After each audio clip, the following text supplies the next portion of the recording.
Walang birth certificate? May libre na ngayon legit at walang bayad. Ngayong 2025, patuloy ang programa ng Philippine Statistics Authority, PSA, na tinatawag na PhilSys Birth Registration Assistance Project or PBRAP.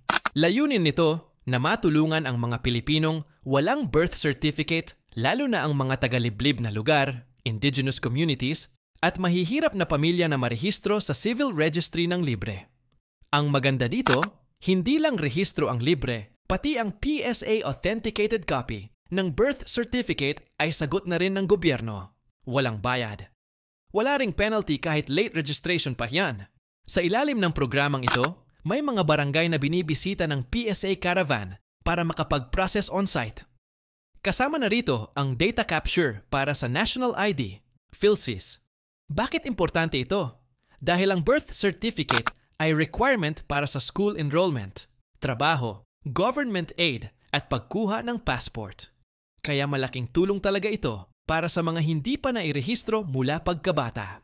Kung wala ka pang birth certificate o may kilala kang wala nito, magpunta lang sa inyong munisipyo o barangay para itanong kung kabilang kayo sa priority list ng PBRAP ng PSA.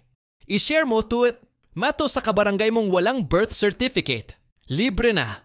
Legal pa, huwag nang palampasin. Follow Philippine Issue.